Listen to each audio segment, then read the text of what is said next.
Welcome to the Places and Profiles podcast, the podcast that explores the issues, stories, and people that have shaped places into what they are today. Here's your host, Adam Kamek. If you're interested in starting a new website, then get your domain name and web hosting through Bluehost. Bluehost is easy to use, has great customer support, and easily integrates with WordPress, Google Workspace, and numerous other online tools. Plus, if you get your hosting at my link, then you could potentially get your site promoted via this podcast. Get your hosting through Bluehost at placesandprofiles.com/blue. Hi, everybody. I hope you enjoyed today's episode with Michael Seth. Michael and I discuss Korea. Korea is such an interesting topic for so many reasons. A people that have a shared culture that were unified for centuries, that have been identified as a distinct country going back well before the year 1000. And yet, in the 1900s, they became divided between North Korea and South Korea. In a span of about 3 generations, North Korea and South Korea have taken drastically different turns in terms of system of government, economic prosperity, cultural influence, and so much more. Korea is such a fascinating topic, and I hope that you'll enjoy today's conversation with Michael Seth. Hello, everyone, and welcome to the Places and Profiles podcast. Today I'm speaking with Dr. Michael Seth about key figures and events in the history of Korea. Michael is a professor at James Madison University, and he has spent time living and working in Korea. He's the author of several books about Korea, including A Brief History of Korea, Education Fever, North Korea a History, and Korea at War. For more information, please check out the show notes page for this episode at placesandprofiles.com/5. Michael, welcome to the show. Thank you. Well, thank you so much for joining me. I really appreciate it. I want to get started just by talking about the region of Korea, not so much from a historical standpoint, but from a geographic standpoint.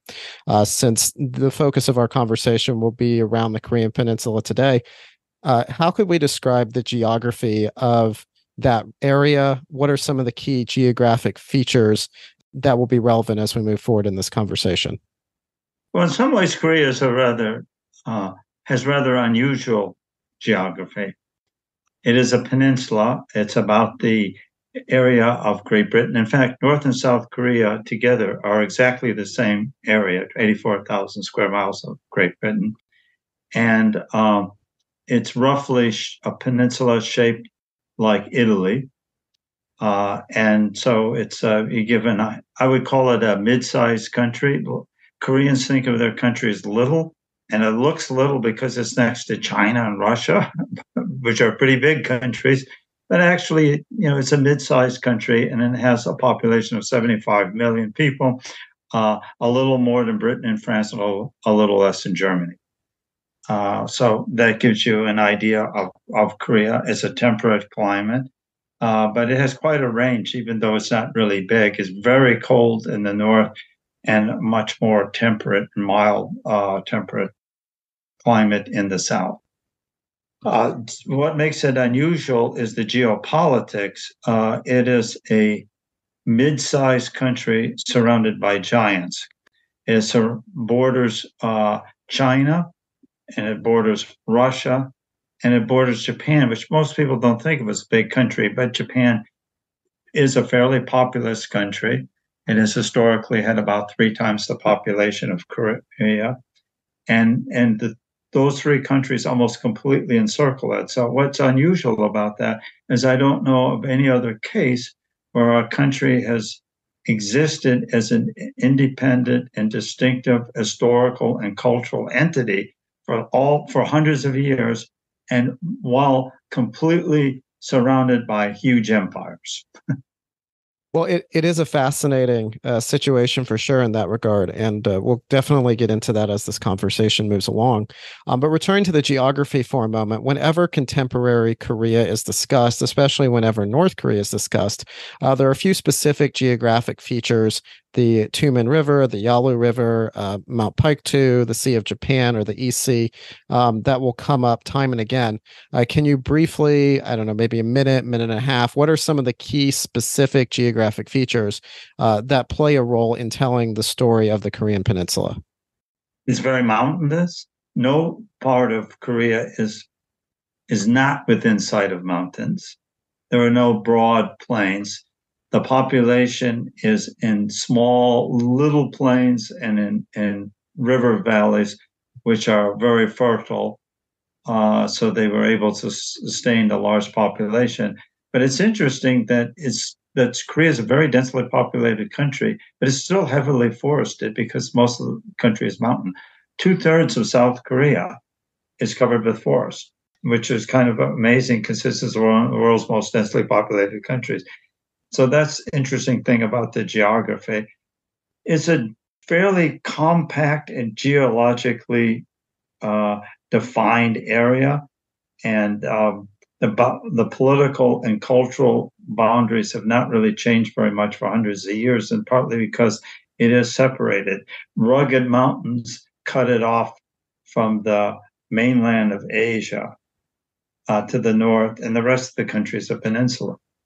You mentioned rivers. The Yellow River forms part of the northern boundary, and the Tumen River forms the northern boundary from the northeast part of the country. And both of them have their origins in Bakdu Mountain, which is on the Chinese and Korean border.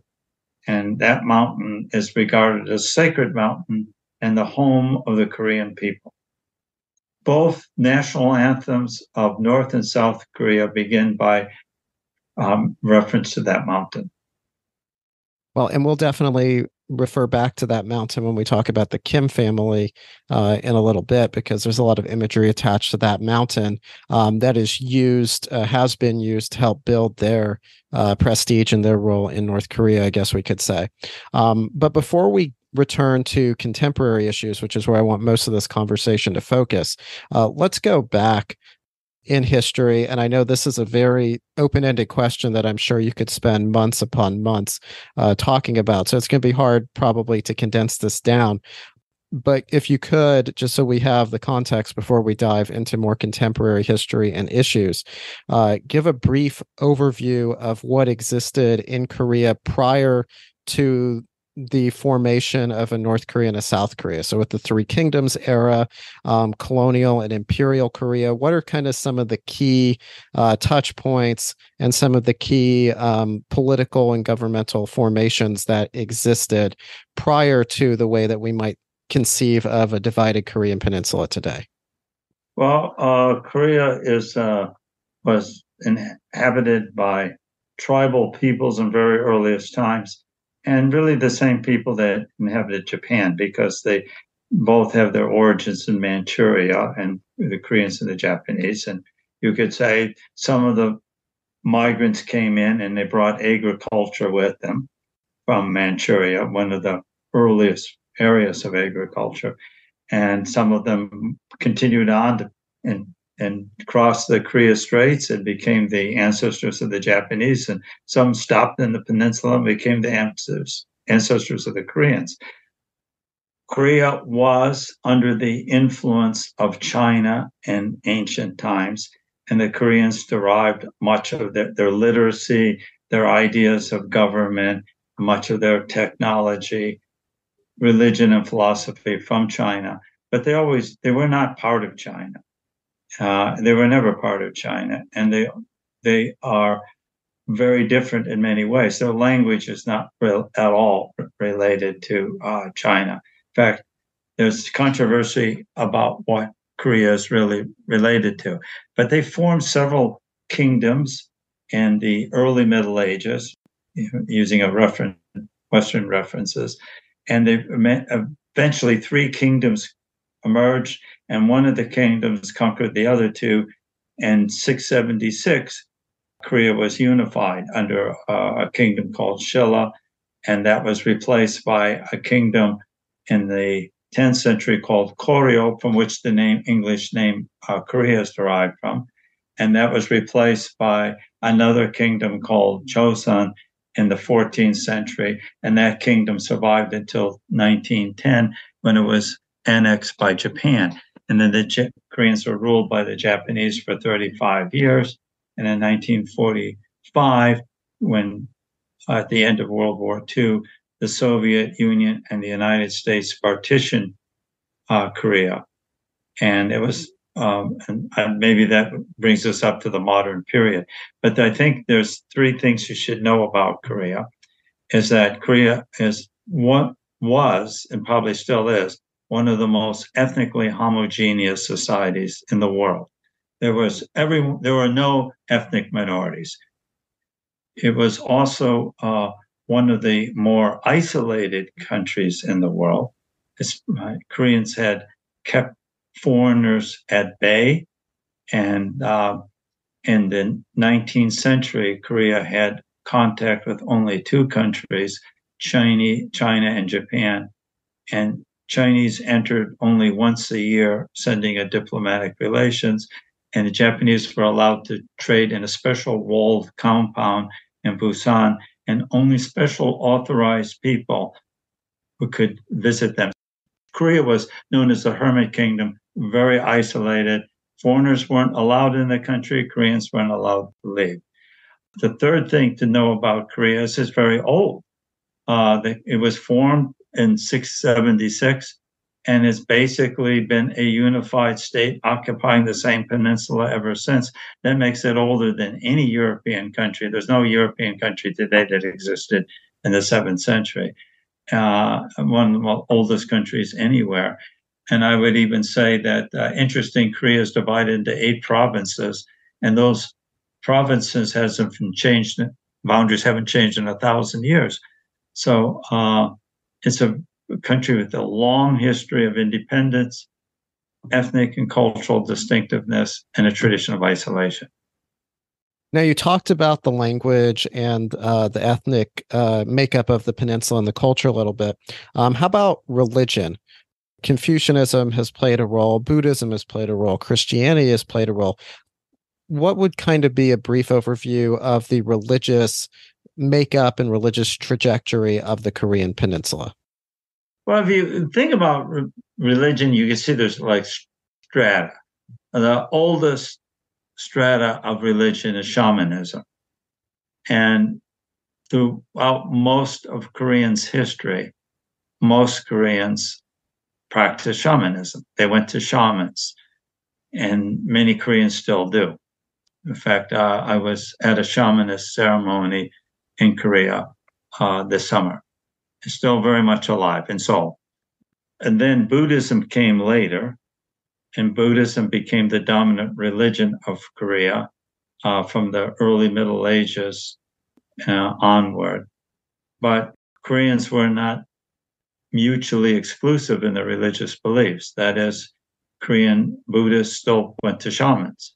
And then Confucianism is the next layer, and Confucianism became the official doctrine of the state in the 14th and 15th century.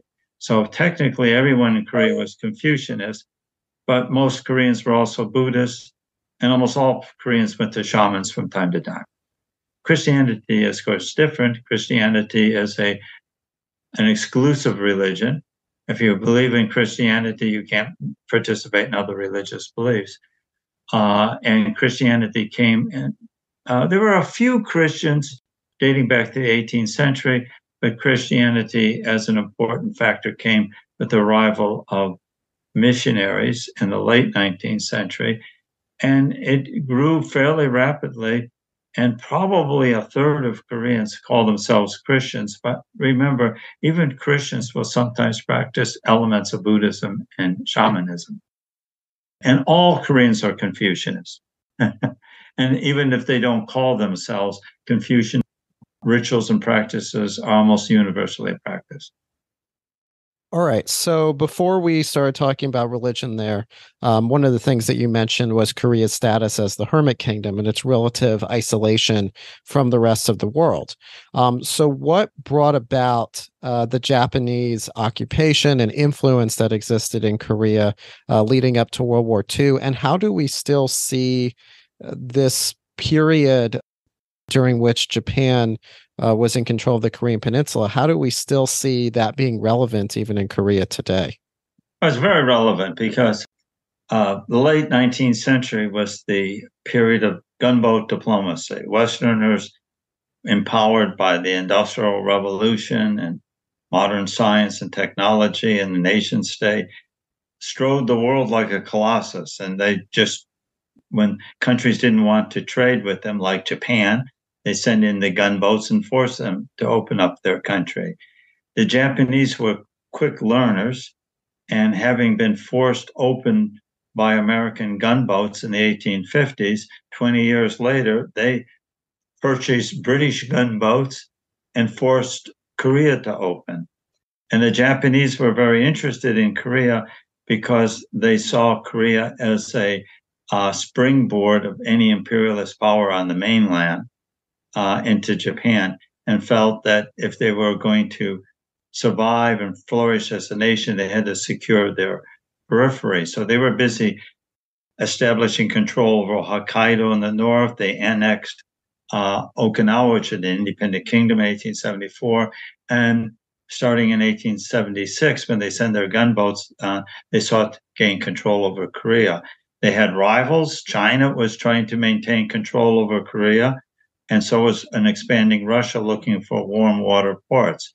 And the three countries fought over control of Korea. The Japanese first defeated the Chinese, and then in the Russo-Japanese War, 1904 and 1905, secretly supported by the United States, they defeated Russia and gained the upper hand in Korea and annexed it 5 years later.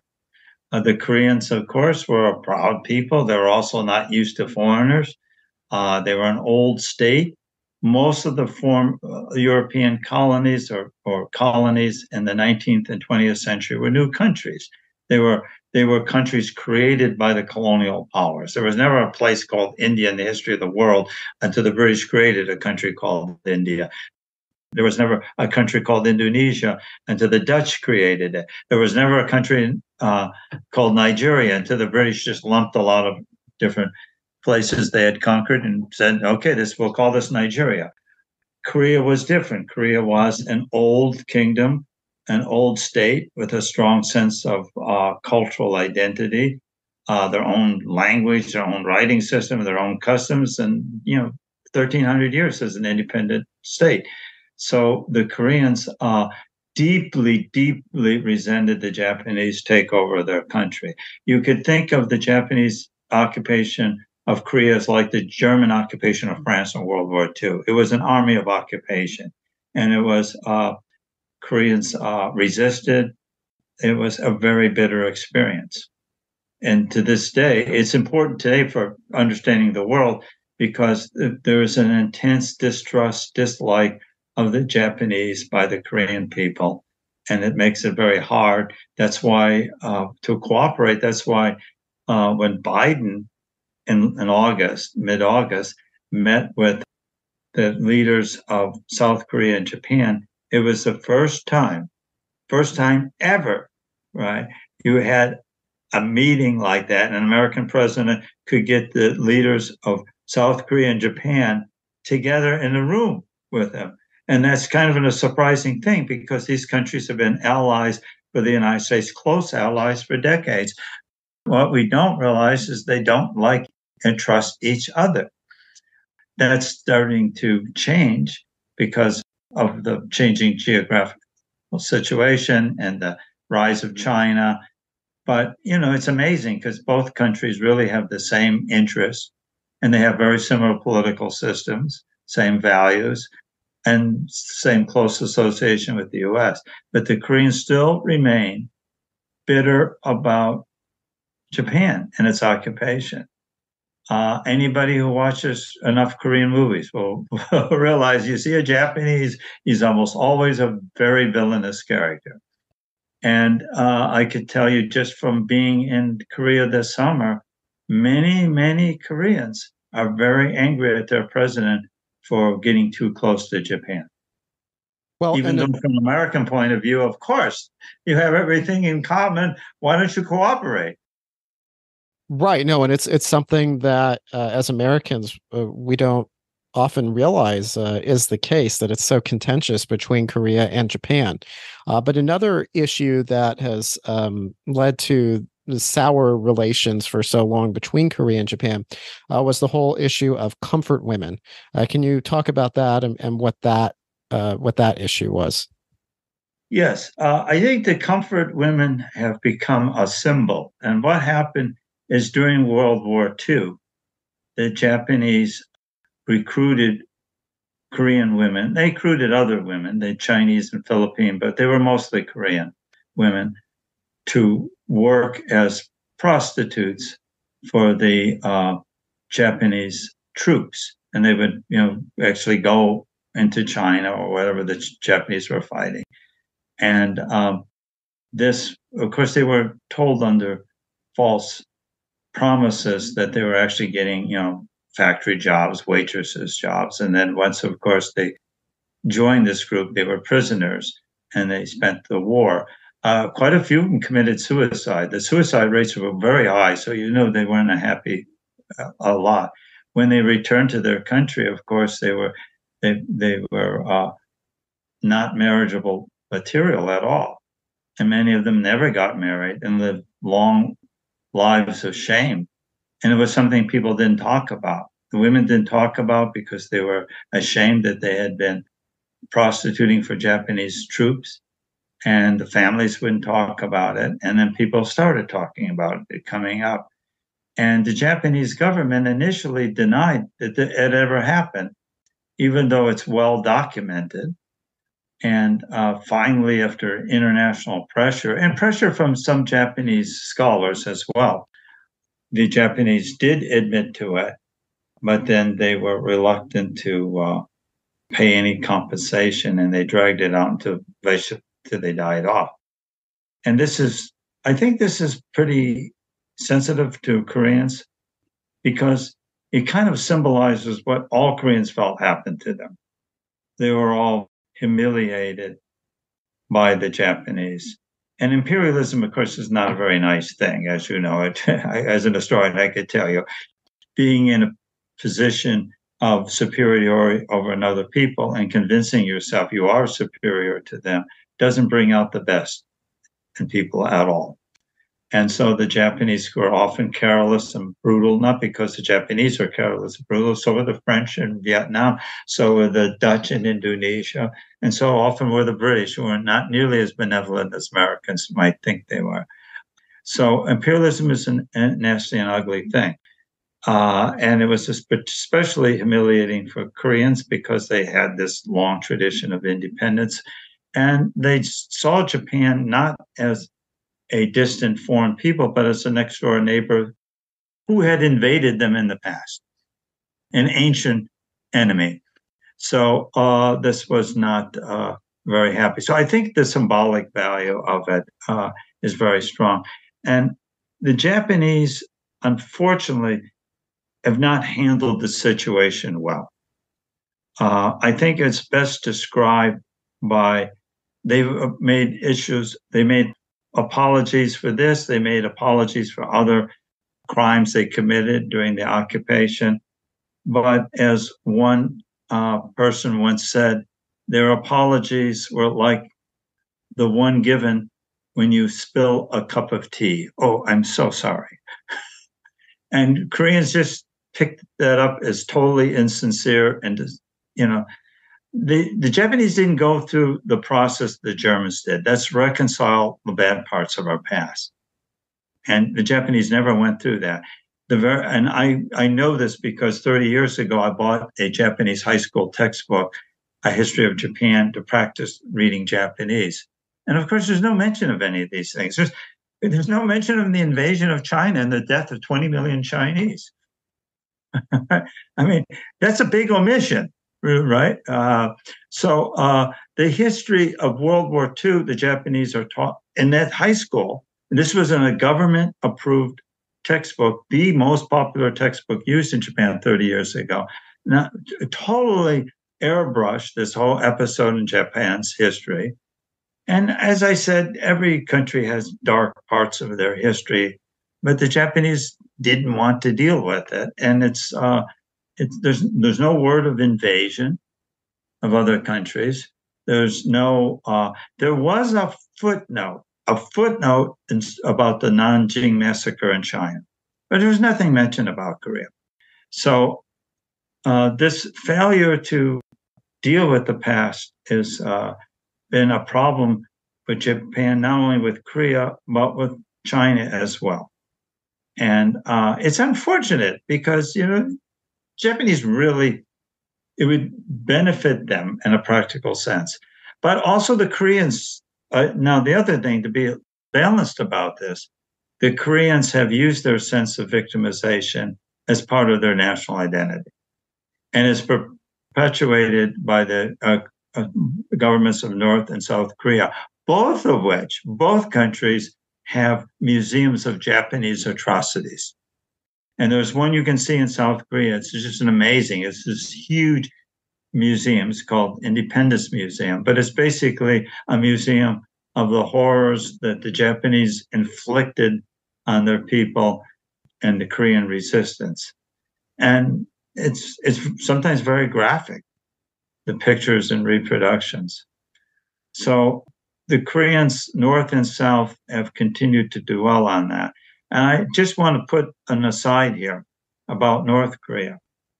Americans may not be aware of that, but the majority of North Korean movies, plays, novels about Kim Il-sung or about the Korean people struggling are about Koreans fighting the Japanese, not about the Americans, not about South Korea. Well, and before we return to where we were chronologically, very quickly, let's bring up this issue of North Koreans abducting Japanese. That's a very delicate, and unfortunate issue that gets brought up so often. But that's also a piece in this, modern conception of a Korea-Japan relationship. Well, this was the North Koreans were suspected of kidnapping Japanese, which they did in order to bring them back and use them as Japanese language instructors to train their spies and things. But the details of this were not really known for certain. And in 2002, the Prime Minister of Japan at that time visited North Korea to open up relations, and it was considered a groundbreaking diplomatic move. And in it, among all the other things that he discussed about more aid to North Korea and cultural exchanges and full diplomatic relations, he brought a list of Japanese people that were missing that Japanese intelligence believed were kidnapped by the North Koreans. And something rather extraordinary happened. Kim Jong-il, the North Korean leader at the time, freely admitted, yeah, we kidnapped those people, kind of made light out of it. And when asked about these people, well, can we meet these people? Oh, they're all dead. Well, can we visit their graves? Oh, there was a storm and all the graves got washed away. So it was not only the North Koreans admitting to doing that in 2002, but their attitude of just not taking it too seriously. And the aunt replies that, oh, they're all dead and their graves are washed away, so we can't give you the remains. It just infuriated Japanese public opinion, naturally, and undermined everything that Prime Minister Koichi at the time was doing to open up relations with North Korea. And I don't think the relations have been very good between the two countries ever since then. And it was just an incredible, clumsy thing to have done. And it probably really I think the North Korean attitude and refusal to cooperate on identifying these people as much as the actual kidnapping that made the Japanese so angry and so bitter towards the North Koreans. So that's the background to that. The numbers were small. And we actually do know about some of these people because one of the kidnapped teenage girls later became the wife of an American who had defected to North Korea.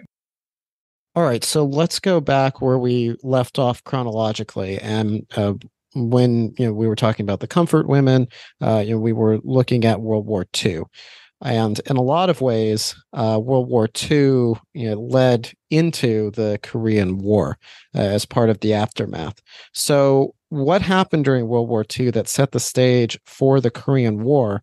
And then obviously the Korean War in of itself is a topic that could be discussed for months on end. But can you give maybe a brief overview of how we get a divided Korean peninsula coming out of the Korean War and some of the pain that is still associated with the Korean War on the peninsula today? It's fairly straightforward how it was divided. The Soviet Union was not at war with Japan, the US was. During World War II, the Soviet Union and Japan continued to maintain relations. And it was an agreement that had been made, I believe at Yalta, but it was an agreement made in the closing days of the war with Germany that the Soviet Union, 3 months after Germany surrendered, would go to war with Japan. And they did. But that 3-month period ended in August 8th. And you have to look at what was happening. On August 6th, the US dropped an atomic bomb on Hiroshima. August 8th, Soviet Union declared war on Japan, which would include, of course, occupied Korea. August 9th, the second atomic bomb at Nagasaki. By August 9th and 10th, the Soviet army was moving in on the Japanese Empire.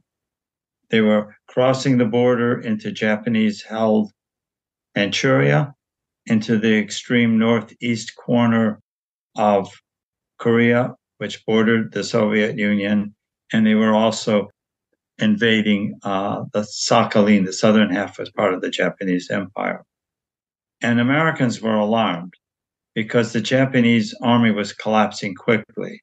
The Japanese army had been hollowed out and was only offering token resistance to the Soviet forces. Americans were far away. The closest Americans were in Okinawa. It would take Americans weeks and weeks to actually transport troops to Korea. So it looked like the Soviets would roll in and occupy all of Korea. And Americans had already were planning the occupation of Japan, and it made them nervous that the Soviets would control the Korean peninsula, which, as the Japanese themselves had called, a dagger pointing at the heart of Japan. So on the night of August 9th and August 10th, a committee was formed, the State Department, Army and War, to come up with a solution to the Korean problem, which the Americans had not really given much thought to previously. And they came up with a solution made in one night.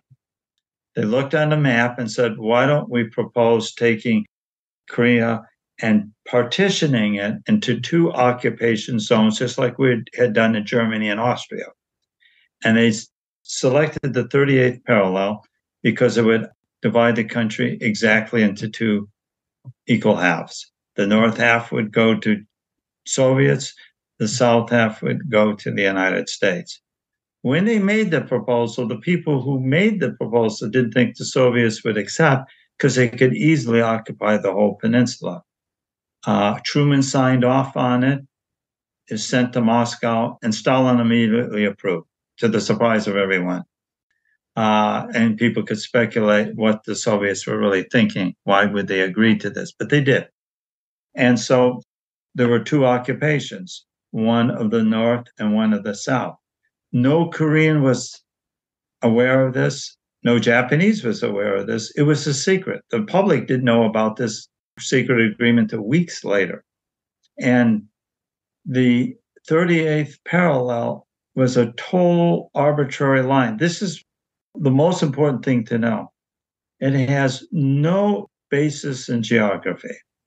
It divided provinces, it divided valleys, it divided villages, it divided families. People were on one side or the other side. It had no real logic to it.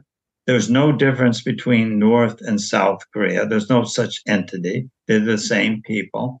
And many people had family on both sides. It just happened to where they lived.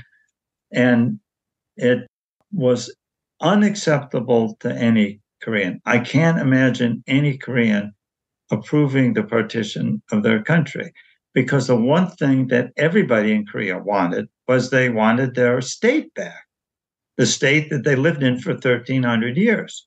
Every independence, it didn't matter if you were communist or anti-communist, you all agreed you wanted Korean independence again. And everybody knew what Korea was. It was a clearly defined geographic political entity. It's where the Korean people live, where they spoke Korean, and all part of the traditional Korean state. And the division was unacceptable to either government.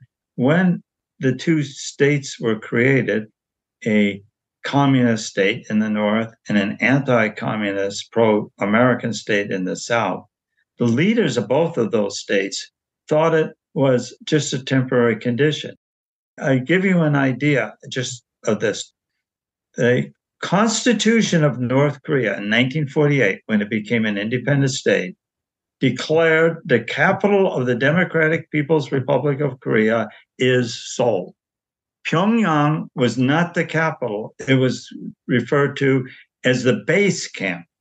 And in fact, the word Seoul means capital. It means the capital city. And that's what the North Koreans called it. It was the capital.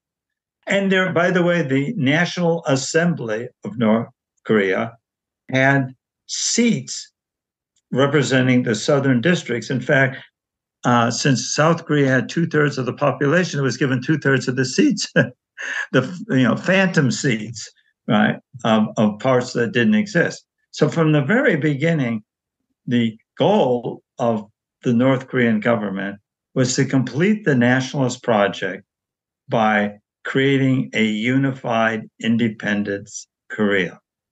So that was their goal from the very beginning. How about South Korea? South Korea Assembly had phantom seats for the northern parts of the country because they were still part of Korea. They never recognized North Korea. And the slogan of the South Korean government, one of the slogans was March North, right? And the president of South Korea, the first president in 1948, made speeches about we got to march north and reunify the country. So everybody agreed that the country had to be unified as soon as possible. What happened is the reason why North Korea invaded South Korea and not the other way around is South Korea could not invade the North because its patron, the United States, would not let it, would not give them tanks or planes, gave them a limited amount of ammunition. And while they had a few artillery pieces, they were under the control of American officers. Because they didn't trust Lee, they gave him the weapons he would invade, and they didn't want to start a war. On the contrary, when North Korean government, and this is well documented, we have the telegrams, when the Russians' archives were open, we have the whole paper trail on this. From the very beginning, the Kim Il-sung, the leader and founder of the North Korean state, asked Stalin, please help me so I can unify the country. And Stalin says, it's too risky. Well, all right, we can't do it. And he keeps pleading. And finally, Stalin says, okay, we'll help you.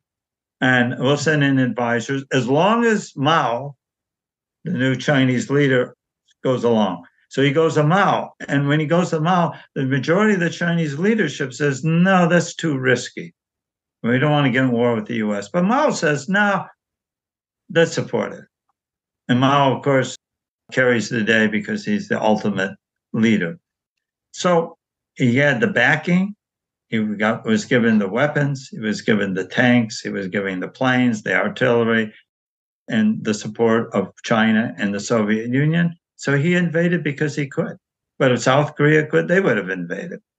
but they all had the same goal. And I should point out that South Korea, the war, Korean War, never ended. The two countries are still at war.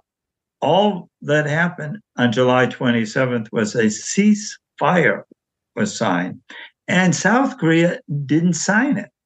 South Korea said, we can't stop this war until we unify the country. And the most extraordinary thing is Syngman Rhee, the leader of South Korea, later goes to the U.S. Congress. You can actually, I think, see this on YouTube. He spoke fluent English, by the way, and he was a good public speaker, Syngman Rhee. He addresses the joint session of Congress, and he gives a bitter speech saying Americans don't have the guts, he said, to fight the communists. He's angry at the Americans. I think we've never seen this, a foreign leader addressing, coming to Washington and scolding the Congress and American government because he's mad. That's, invade the North. That's unify the country. So this is the origin of the Korean War, and this is why North Korea invaded South Korea, not because of an evil international conspiracy, but because all Koreans wanted to unify the country, and North Korea was in a position to do it. All right, so we get to 1953, and the ceasefire is reached. And even if it's not signed by South Korea, there is still a divided or partitioned Korea that is developed. So, the remainder of the conversation, that's the situation that we're looking at on the Korean Peninsula. And of course, the Kim family by this point has come to power in the north.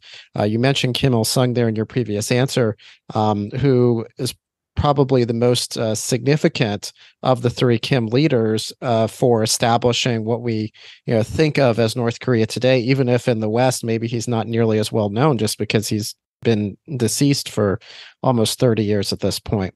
But can you give a little background on the Kim family, who these people are, how Kim Il-sung came to power, and then how they've been able to maintain their hold on power in North Korea in the 29 years since his death?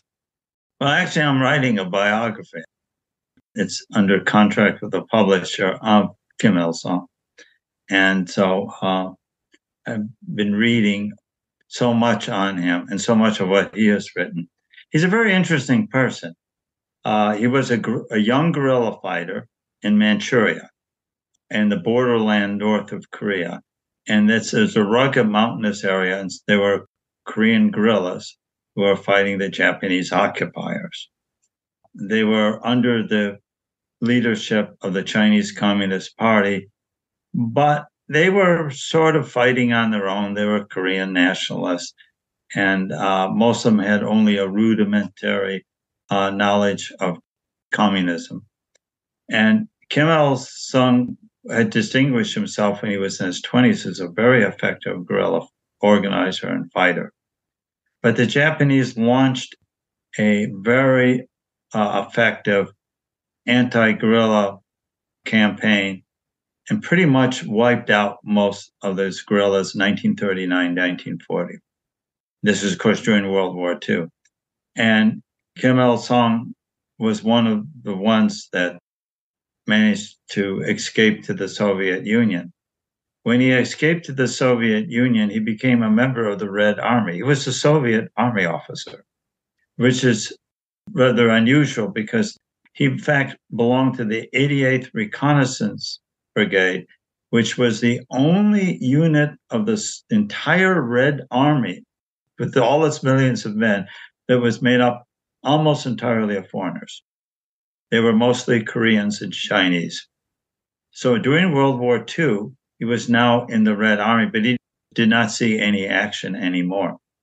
When the Japanese Empire collapsed, and remember, it collapsed almost overnight, the Soviets were not really prepared for the occupation of their northern half. They lacked even interpreters that could speak Korean. And they looked around rather desperately for Koreans they could work with. And most of the communists were dead in North Korea or in exile. And the ones that were worked underground were totally cut off from the main communist group. So the Soviets didn't trust them. And a lot of them, there were many Korean communists that were fighting the Japanese in China, but Stalin didn't trust them. He didn't really trust the Chinese communists, and he didn't feel comfortable with them. So they were looking for a leader, and Kim Il-sung comes. He's still only 33 years old in 1945, but he is a well-known guerrilla fighter. Many Koreans had heard of him because the Japanese, oddly enough, publicized articles about his guerrilla campaigns during, in the 30s in newspapers. So many Koreans had read about Kim Il-sung. They knew who he was. And he spoke some Russian, and he was an officer in the Red Army. And they looked at him and he said, "Here's our guy." And this is what we're looking for. He's got credentials. He's got experience as an effective organizer. And he's one of us. He speaks our language, and, he works with, he's been in the Red Army. He's one of our people. So they promoted him, and that's how he became leader. And once he became leader in 1948, he became what was called, even the Russians sometimes said, jokingly referred to their puppet leaders as little Stalins, right? And they did this in almost all the countries after World War II they occupied. They picked a leader and developed a cult of personality around them, modeled after the cult of personality of Stalin. And he became their leader. After 1953, after the Korean War, Kim Il-sung consolidated power by eliminating any rivals and put his fellow Manchurian guerrilla comrades in almost all the positions of power in North Korea, and cleverly maneuvered himself in such a way that he became free of Soviet control.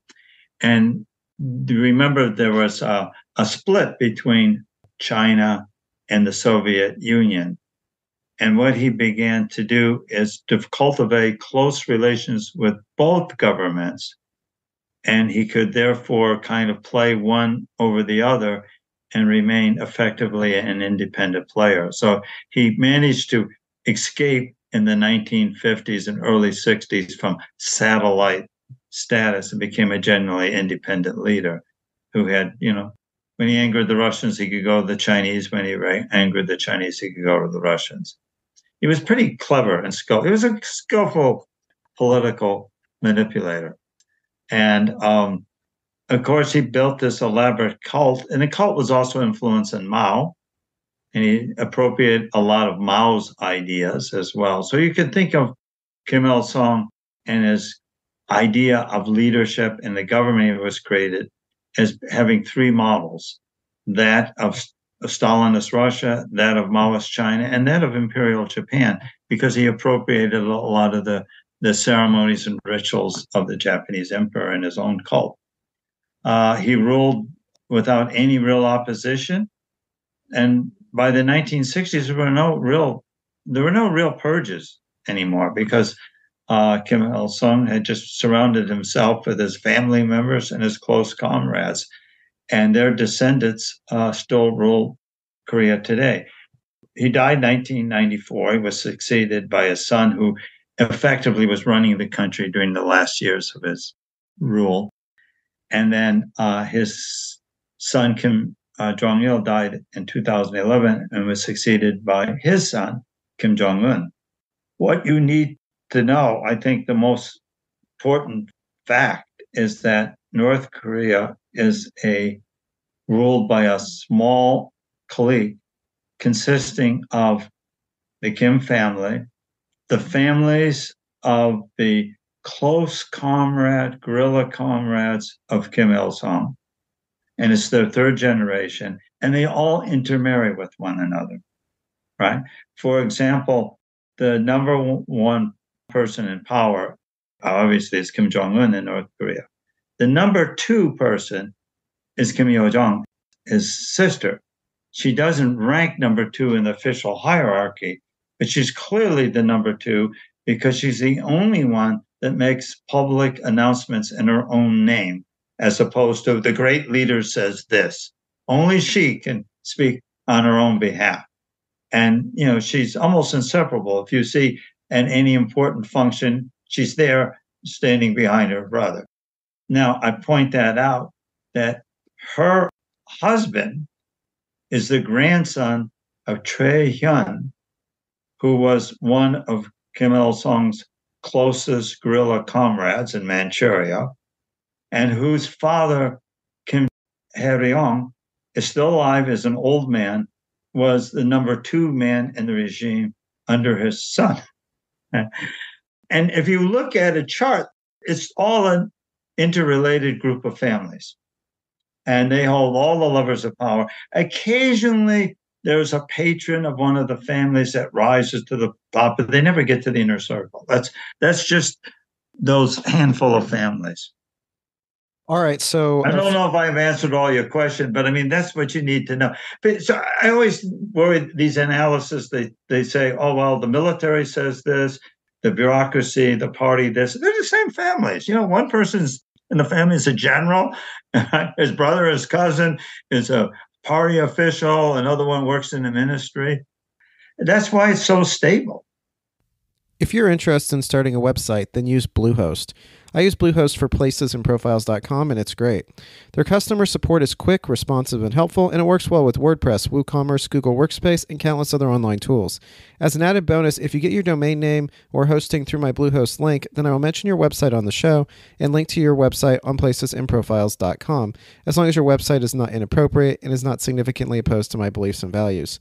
Check out Bluehost and get your domain name and hosting today by going to placesandprofiles.com/blue.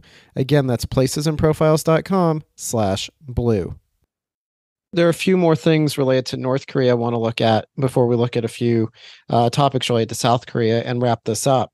But since most of your answer there was focusing on Kim Il Sung, and most people alive today, they would think, even though Kim Il Sung was in power longer, they associate North Korea more with Kim Jong Il and Kim Jong Un. Is there anything that's significantly different about North Korea under Kim Jong Il and Kim Jong Un than under Kim Il Sung? Has there been a shift in ruling philosophy or ideology since Kim Il Sung's passing, or is it largely the same stuff, just maybe with some tweaks because it's a different time period? It's the same regime, same ideology with some modifications over time. And there are 3 significant modifications, I can say. One is that North Korea is no longer a completely socialist country. There was no private ownership in the past, but it has in the last 20, 25 years become a semi-socialist, semi-market economy. Although technically everything is owned by the state, much of the industry, services, transportation is run by what are essentially private enterprises. And most North Koreans buy most of their food and supplies on the private market. Private markets didn't even exist under Kim Il Sung, and people received rations every month of food and clothes or whatever they needed. You didn't even really have a money economy. It was probably the most completely socialist state in the world, but it no longer is. It's a mixed economy. It doesn't call itself that, but in practice it is. That was one change. Another change that's really significant is the ideology has been tweaked. There has been an greater emphasis on nationalism and less on Marxist-Leninist ideology. In fact, the term Marxism and Leninism fell out of use even in the later years of Kim Il Sung. References to Marxism and Leninism were removed from the Constitution. The North Koreans for decades, did not call themselves Marxists, they did not call themselves Leninists, and they did not call themselves communists. They called themselves socialism in our own way. And the greater emphasis on blood and soil nationalism. The Koreans are taught they are a unique and special race, and they're taught about the importance of their racial purity. And the government they are told that foreigners are there trying to violate the Korean people, and they have done so in the South. That's why when you read North Korean newspapers, there's always articles about rape and venereal disease, usually done by Americans or other foreigners in the South, because that thing doesn't happen here. We've maintained the purity of our race and our people. We are the real Koreans, right? And that's because of our brilliant leadership of the Kim family and our heroic Korean People's Army have kept the imperialists down. So that emphasis on nationalism and racism is much different than in the earlier periods. A third thing, and this is significant, the North Koreans' whole purpose of being was that the whole goal of the North Korean state was to liberate South Korea and unify the Korean people and complete the nationalist project, the things that Kim Il-sung fought for an independent, unified state. The North Koreans have gradually kind of abandoned that as a goal. I mean, realistically, they know it's not likely they're going to reunify the state. So their shift has really been from unification to survival, to hang on to power.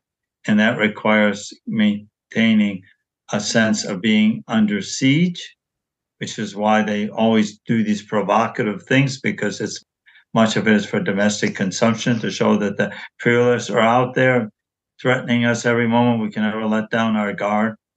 And it also is there to, not only justify their position, but as a bargaining chip as well, of course, in negotiations with the South. But they've pretty much abandoned they haven't abandoned the idea in theory, but in practice, they have abandoned the goal of unification. All they're really trying to do is hang on, to keep in power. That's all North Korea is trying to do. There's one other really little subtle difference, but I think it's significant. The North Koreans were told that South Korea was a hell on earth, that people lived in poverty. It's hard to believe, but even in the 1980s, they had campaigns where people had to donate food and clothes for the poor people of South Korea, even at a time when South Korea was already becoming quite prosperous. Then in more recent times, and especially under the more sophisticated Kim Jong-un, they will show on television scenes of protests in South Korea. And everybody can see that people are well-dressed, there's modern buildings, lots of cars. So they're no longer trying to pretend that South Korea is a poverty-stricken poor country. But it doesn't matter, because even if they are prosperous, they don't have what's much more important, which is their freedom. They're under the yoke of foreign imperialists. And they're not independent. And they're still taught that the South Korean people are looking forward to the day when the North Koreans will liberate them from the imperialists. All right, so a couple more things I want to touch on before we shift gears to South Korea and wrap up.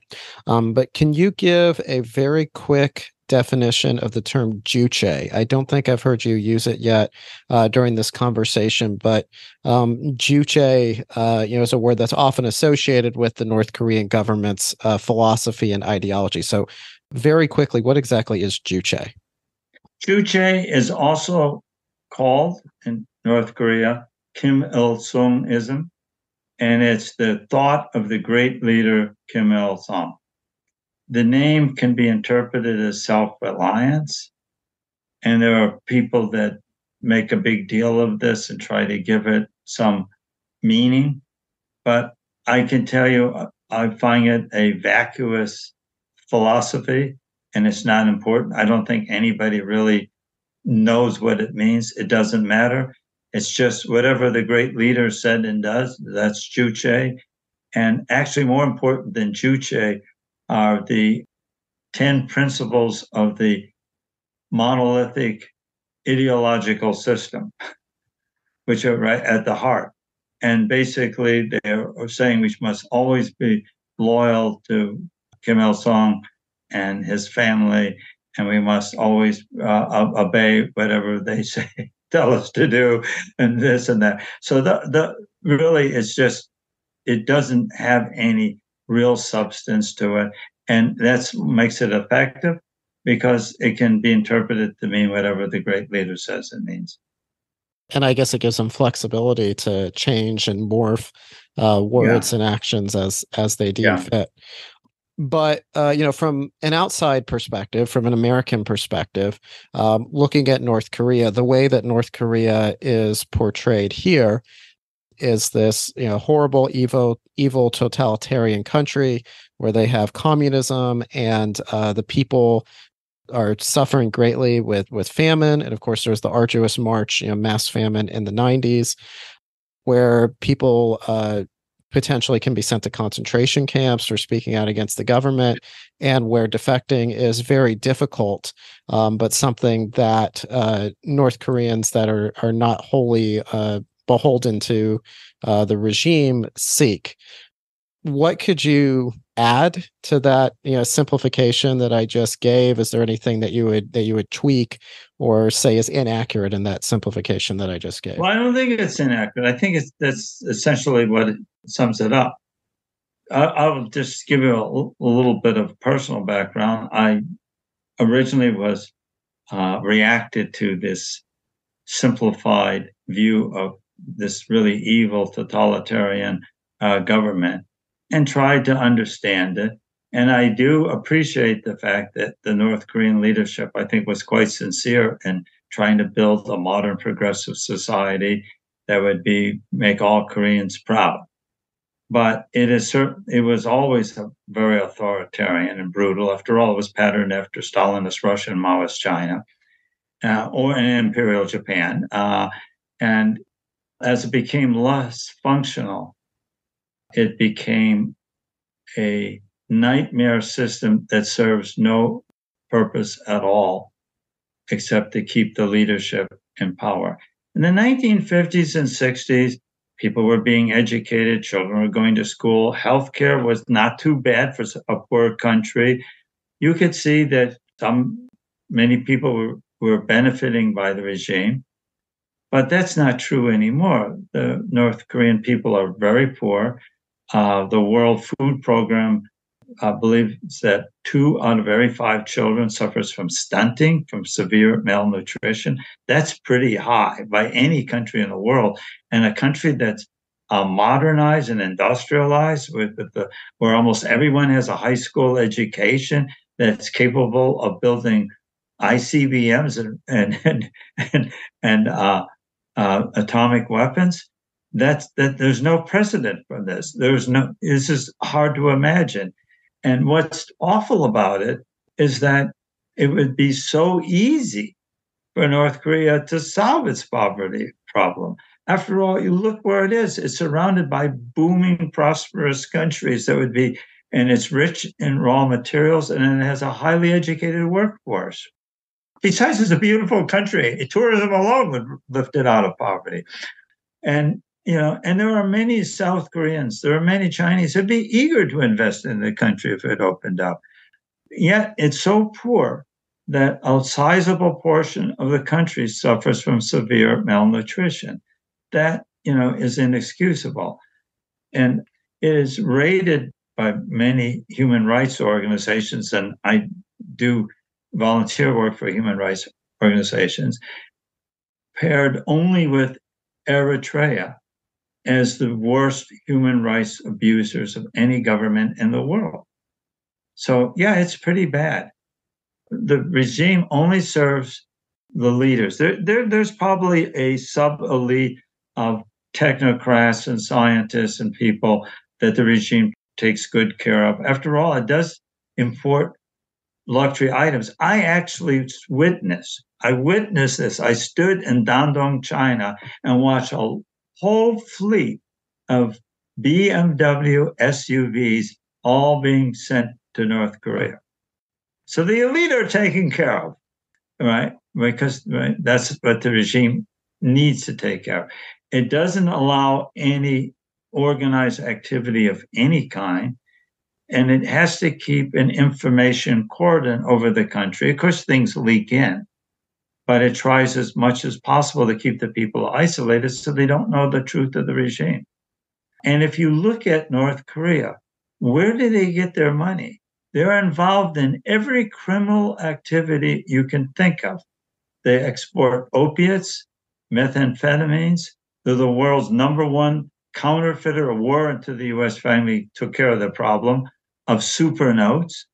They're involved in cyber terrorism. They actually steal money. They broke into the National Bank of Bangladesh and just took the money out to rob billions of dollars from that country. They have insurance fraud. Lloyd's of London had to admit that they lost vast amounts of money because the North Koreans would just make up fictional ships, insure them, and then claim they sank and collect the insurance money. They're involved in human trafficking. I mean, you name a criminal enterprise that the North Koreans are not involved in. And they receive a substantial amount of their income. Are they a threat? Well, they have done almost anything they can to money. They have sold missiles and nuclear materials to several countries: Syria, Pakistan, Iran. Iranians' missiles are basically North Korean missiles that they have worked on and elaborated on. And that's why it's scary that North Korea should have all these weapons. It was to keep it from selling nuclear weapons. If they could get away with it, they'd sell them. So yeah, it operates almost as much as a criminal regime as a government.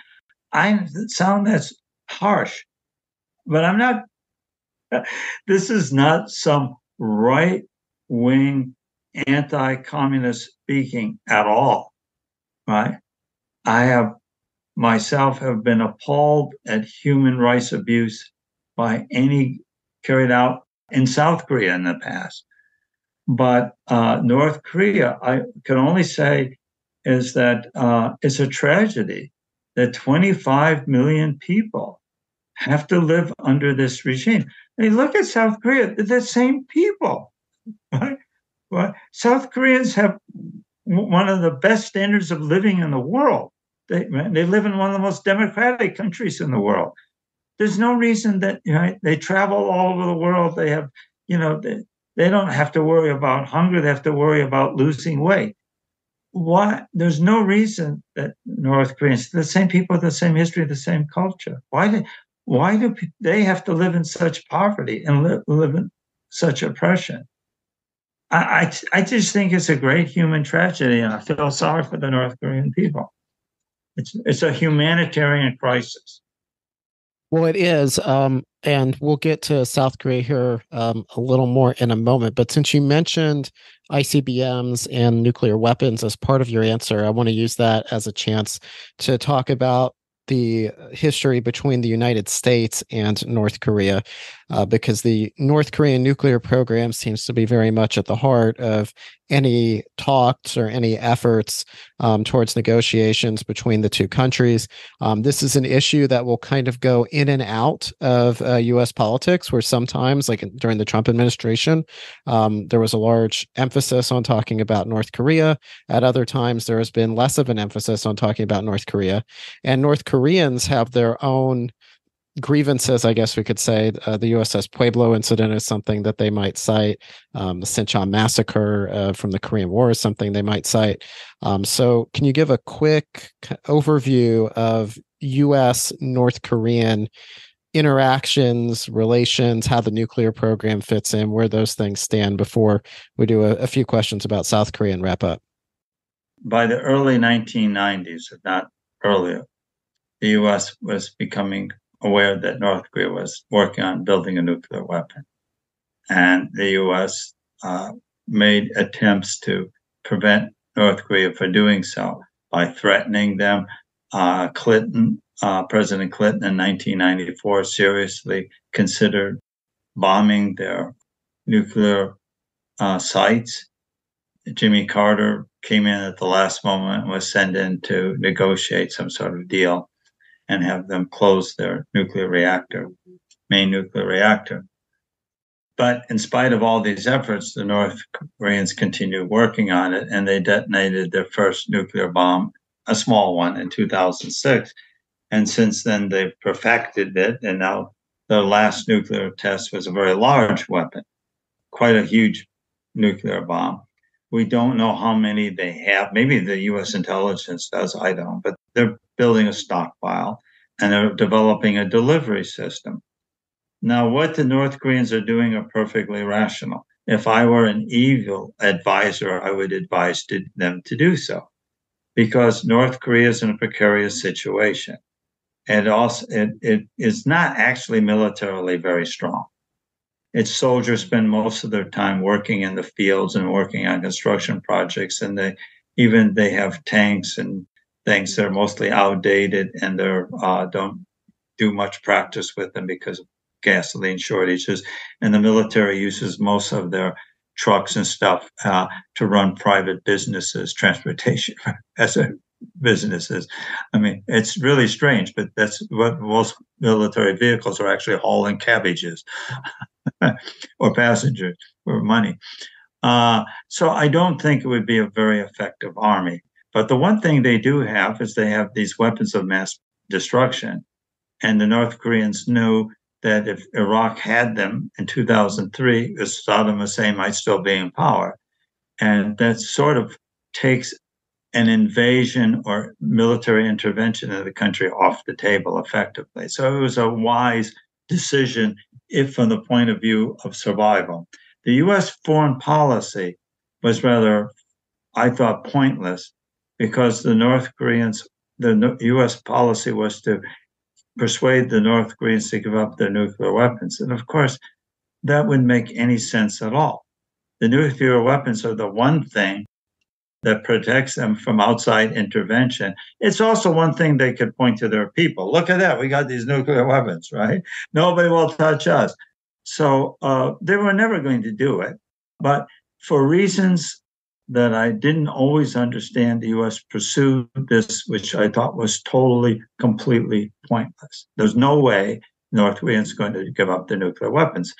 I think there's a gradual realization of that now. So American foreign policy for more than 20 years was a dead end. All right. And since I mentioned the USS Pueblo incident in my question, this is something that as Americans, maybe we don't know about, but North Korean propaganda, I know, talks about this, and that when tourism was maybe slightly more allowed, I guess, in North Korea, this was something that they would present to tourists as well. Very quickly, what was the USS Pueblo? What happened with that? Oh, the Pueblo was it was a U.S. intelligence ship that the North Koreans captured in 1968. And they claimed it was in their territorial waters. Whether it was or not, I don't know. But they seized the ship, and they held they still have the ship. It's a museum now. Tourists can visit it. They held the crew captive, and after negotiations that lasted the better part of a year, they were released. But they had to write a confession, and if you want to read the confession, it's hilarious because it's clearly the North Koreans didn't understand enough English to realize that they were being mocked and made fun of by the crew. So that gave us a little solace. And it is, by the way, hilariously funny. But the point is that the U.S. did not do anything. The North Koreans at the time were kind of tested it. They've always probed the U.S. What would the U.S., how far can they go? And they found out they could seize an American ship, hold its crew hostage, and with no penalties. And so it was kind of successful. They said, okay, the Americans really don't want to get in war with us. It's not their only provocative action. They've done others, like the murder 8 years later of some U.S. troops along the DMZ hacked to death. See how the Americans react to that. And again, there was no real penalty for that. And the U.S. is always drawing red lines, and the North Koreans do it, and nothing happens. So that's what that is. Yeah, well, and then the North Koreans turn around and use some of this stuff in their propaganda and exaggerate and try to say that the Americans are evil because they exaggerate and make up trumped up stories surrounding this stuff. Oh yeah, of course. But I want to shift gears and ask a couple of questions about South Korea. And I greatly appreciate your time because I know this is going longer than expected. But yeah, I'm thoroughly enjoying this, and I hope all the listeners are as well. There's been a lot of good information here. But let's shift to South Korea, because I think in the US, we have this view of South Korea, not just today, but going back to the partition of the Korean Peninsula as always being this democratic and developed country. And while they are democratic today and they're developed and prosperous today, that hasn't always been the case. So, what did this sort of transition look like for South Korea to go from an authoritarian country to a democratic, economic tiger, prosperous country, and what we see today? Well, actually, of the two countries, North and South Korea is really in many ways the more interesting one, and the more its history is actually more extraordinary. And what I find particularly interesting about South Korea is nothing that happened in that country was ever predicted. And I have done this in my own research on South Korea's economic and social development, that I would go through American advisors, international aid advisors, and in the 1950s and early 60s, South Korea was one of the poorest countries in the world. And just to give you an idea, in 1960, the per capita income of South Korea was the same as Haiti. And the attitude towards South Korea was a little bit like our attitude towards Haiti, just a hopeless case, right? That of poverty and political instability. There's not much hope that things will change or turn around soon. In 1961, the New York Times did a series done by one of their great journalists, A.M. Rosenthal, about South Korea. If you read it today, it's shocking because everything about it is wrong. And it concludes that this is an extraordinary thing to read, lacking any aptitude for self-government or business. I have to laugh when you hear that line. South Korea is one of the world's poorest countries and is likely to remain so for generations. It's overcrowded, no resources, politically unstable. And at the very moment that's being written, South Koreans are planning their big transformation. And it just goes under the radar, what they're doing. So in the 1950s, no one that I can find predicted South Korea's economic takeoff. In the 1960s and 70s, no one predicted that South Korea would be peacefully transform itself into a democratic society because it had a very authoritarian government. And a lot of the literature at the time said, this country's always been authoritarian. Koreans are always authoritarian. And look at North Korea, right? And they just don't have any experience as part of the culture. They just, it's very hierarchical, authoritarian, everything. And then the Koreans acted like they invented democracy. They became a very highly democratic country. So the transition to democracy was totally unpredictable. Then, and no one, including me, in the 1980s or even the 90s would have ever predicted that South Korea would be one of the world's major centers of pop culture. I never saw that coming. So I'm just as bad as everybody else. I thought, yeah, okay, they're very successful economically and that, but I can't, I just didn't see, I couldn't imagine that Americans and people around the world be listening to Korean music and watching Korean television shows. That just seemed inconceivable to me. So it's always been a big surprise country, and it's always moved in directions that surprise people. And I should point out that in 1980, when I really started getting interested in South Korea, the country was in a recession. And the literature was, they've done well last couple of decades, but, they had all this cheap labor. There's no path forward for them. And of course, there was.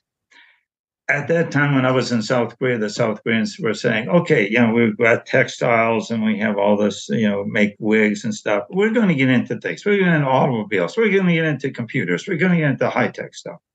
And there was a lot of skepticism that they could do this. And they did. So I would say that South Korea has been the most underestimated country I can think of, right? Always surprising, Now, it's possible they've plateaued out economically. I mean, once you reach a certain level of economic development, it's hard to keep high rates of growth. And certainly they have the world's lowest birth rate. They have a million problems. And sometimes I think, well, I think the best days are behind South Korea, but who knows? I don't know. They have all these problems, but every time had faced insurmountable problems, they surmounted them. So I don't know what to expect next. But that's why I like it. It's just such an unpredictable country. You don't know what's going to happen next. Yes, most of South Korea most of its history from 1948 to late 1980s was an authoritarian state. And it was a very poor country. Now, it was even poor because of the destruction of the Korean War. So in the 1950s, the place looked really grim. It really depended on U.S. like food aid to feed the people. But so maybe its extreme poverty in the 1950s and early 60s was, a temporary thing. Another thing that about Korea that it had going for is ethnically homogeneous. It's not driven by religious or ethnic factions. A strong sense of national identity. Very much a conformist society where you get with the program and everybody reaches a consensus and they decide to do something. But it also is a country with a strong respect for education. And although in the 1950s it was one of the world's poorest countries, it was the most literate of the very poorest countries. And having a fairly good education system, even when it was poor, and a fairly literate population, even when it was poor, was an enormous help to it. And then like anything else, development is always there's always an element of chance, circumstances, contingent events.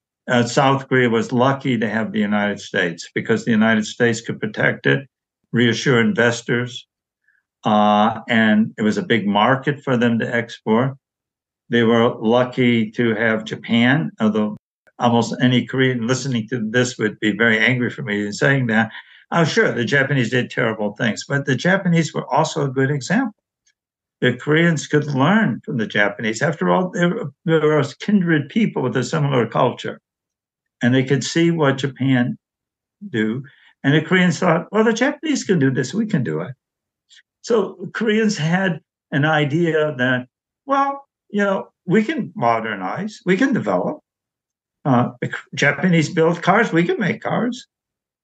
So and they did model themselves in part on Japan's own economic development, and rather successfully, because there was enough similarity in the cultures and enough common experience of the colonial period where many Japanese things worked. They did translate well in Korea.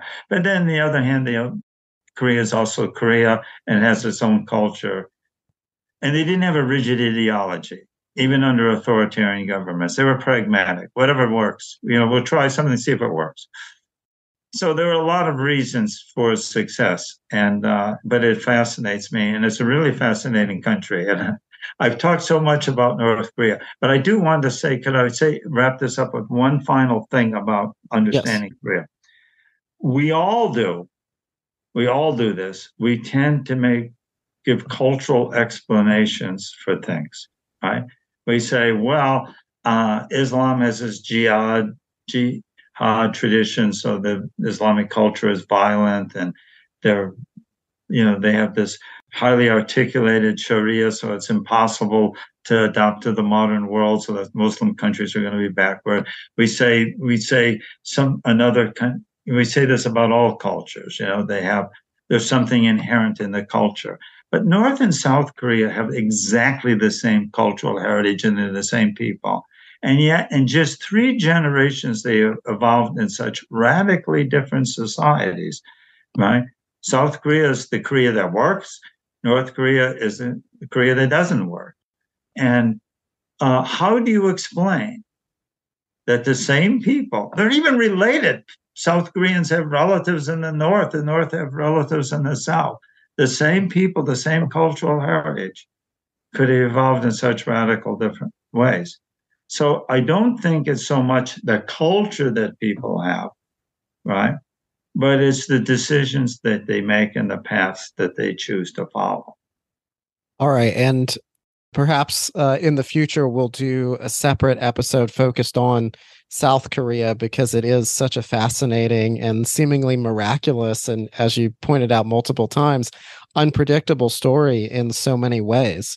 But I want to conclude by taking a look at the present day.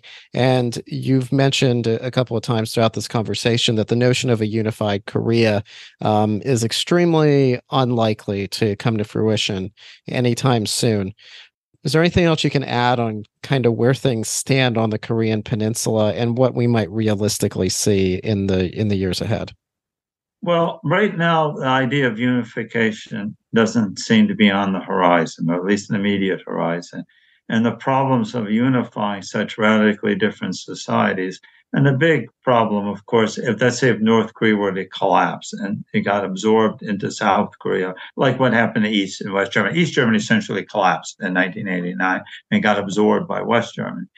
But it would overwhelm South Korea. I mean, a country of 50 million people trying to absorb 25 impoverished people that lack many of the modern skills and habits of modern, technologically advanced democratic societies. I mean, you just can't find a society more different than North and South Korea today. And it would be difficult. We know that the small number of North Korean who have escaped or defected from and lived in the South often have trouble adjusting.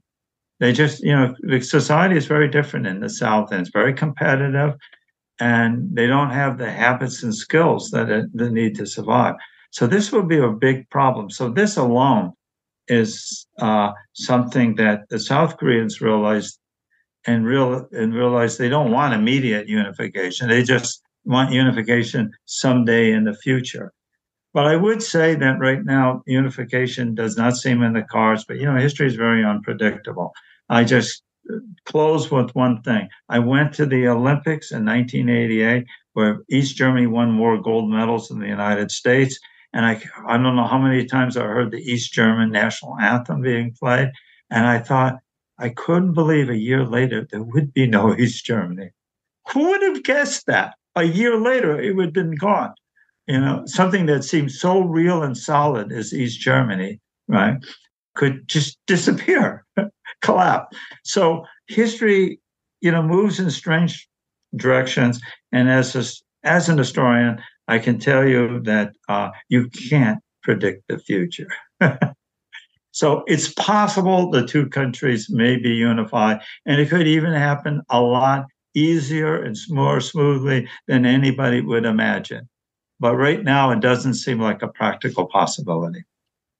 All right. Well, that's a thought-provoking note to end on, because you're right. So many times we see in history that things that seemed extremely unlikely or that maybe someday would come to pass, but that we assumed would be way off in the future, that they happen seemingly overnight. And then when you look back, you can see, things that led up to it, and it makes a little more sense. But in the moment, it's extremely unexpected. So that's definitely, something that could happen here, and an interesting way to conclude our conversation.